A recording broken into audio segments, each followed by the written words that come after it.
Boy, these coaching searches are about to be insane. It's Tuesday night right now, and we know that Eric Morris has taken the Oklahoma State job. I'll talk about that in a little while. But everyone is still talking about Lane Kiffin, and I've been accused of taking like 8 minutes per show to say nothing about Kiffin. No. What I've been doing is giving you accurate updates. There have been no updates.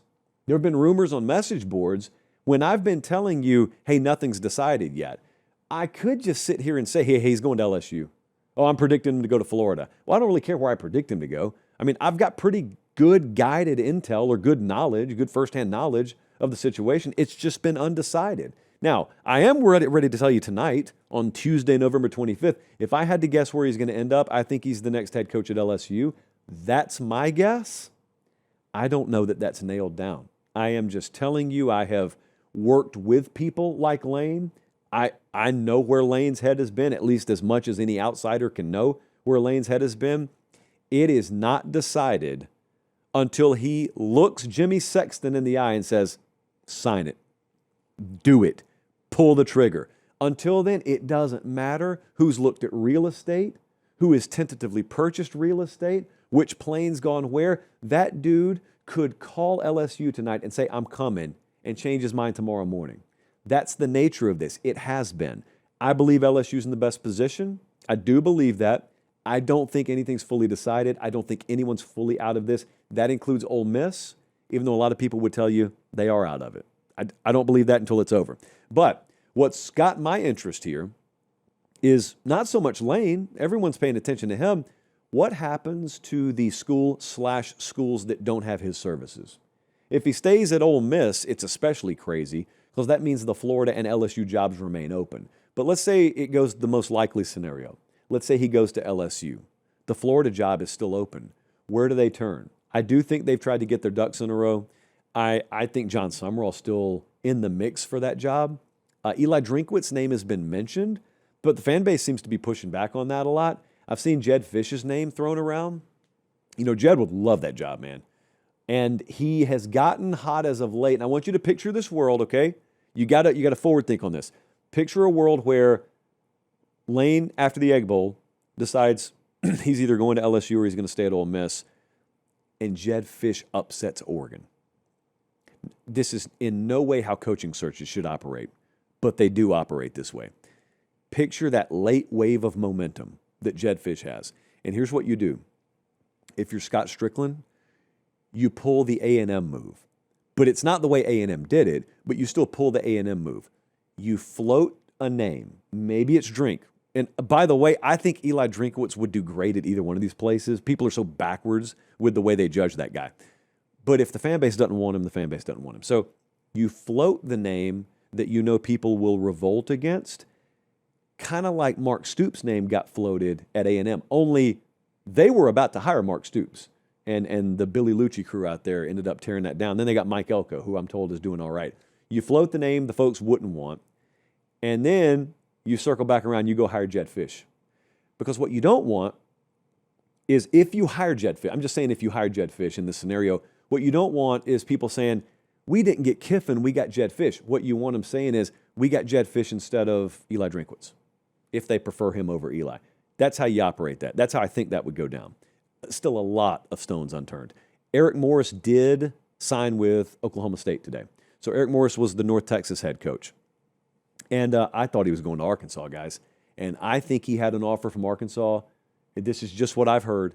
I think he chose Oklahoma State over Arkansas. And that's kind of indicative of where the Arkansas coaching search is right now. I think at Oklahoma State, they probably sold him that we can do what Texas Tech is doing. We got big money here too. We can be the next Texas Tech. That's going to be about half a dozen different Big 12 schools pitches over the next 12 to 24 months, by the way. So good hire. The Tom Fornelli line, we're going to license it from Fornelli. Great hire. I have no idea whether it'll work out. It's the safest you could possibly play it. Where's Arkansas going to go? I have said for quite a while, I would love to go get Alex Golish if I were Arkansas. The thing of it is, I don't know how available he is to Arkansas. He has listened. I know he would listen. I know there's probably some trepidation about, getting questions answered the way you want them. And this is not just a goalish thing. Anyone who takes that Arkansas job is asking the same set of questions. We'll get back to the video 1 second. Do me one quick favor, look down, make sure you're subscribed. Most of you are. If you're not, please do so. It's the way we keep the channel free, we keep the videos coming, and we get to do college football year round as God intended. All right, as promised, back to the video.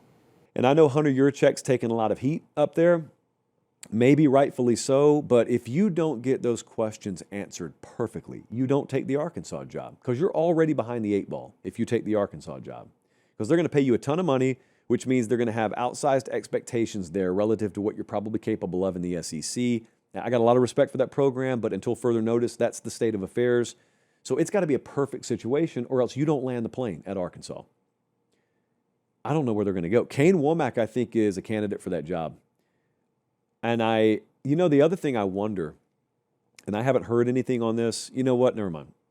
Because what I was going to do is just throw a random name out there, and I'm not doing that. Penn State, speaking of random names, does anyone know what Adam Brenneman is talking about? Does anyone know? Should we text Adam? No, it's much more fun to baselessly speculate. I know the Penn State community has noticed that you still haven't hired a coach. I got some very mixed reviews on the state of the Penn State search, but I also think it's become really closed off. So I think Pat Kraft is really flying almost solo, not quite solo, but I really think he's pushed a lot of voices out of the room. And truthfully, I don't know how qualified he is to pull this thing off. I do not think they're going to get any of the Grand Slam candidates. I don't think they're getting any of the home run candidates. I still think Bob Chesney could very well get this job, who is the head coach at JMU. That's just what I think. A lot of people are asking about a tweet from Adam Brenneman that talks about a big name out there that is kind of off everyone's radar, and that's the one that they're sort of honing in on. And there was some reporting from our Penn State On 3 site earlier today that there's some traction with that name, and they think that name's going to be receptive, and they don't think that name is going to, drop out at the last minute like maybe an Eric Morris at Arkansas. Do I know the name? Yeah, I know the name. I will tell you this. It's not my intel to report, okay? I assume that name will leak. I will also tell you, I have not personally heard that name any other place. I haven't heard that name for any other coaching opening. And outside of, being told who Adam was talking about, I haven't heard that name mentioned by anyone else, agents, other coaches up for the job, anybody at Penn State involved with the coaching search. That means what it means. That just means I haven't heard it. That doesn't mean it's not true. It could be totally accurate. I got no reason to doubt it. If what Adam Brenneman is talking about, if that name is the one to pan out, if that's the guy that Penn State signs, he is absolutely right. That would turn heads. He is absolutely right. That name would come like sting from the rafters.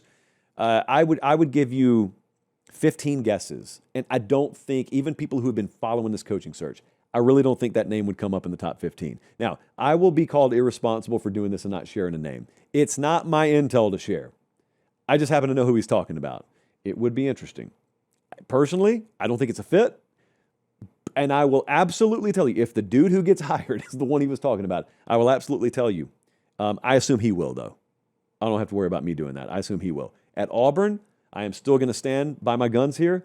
This has been a very, very high-level coaching search. It has been the most, relatively speaking, seamless operation in a coaching search format that I've seen Auburn conduct. And we've seen him conduct several of them.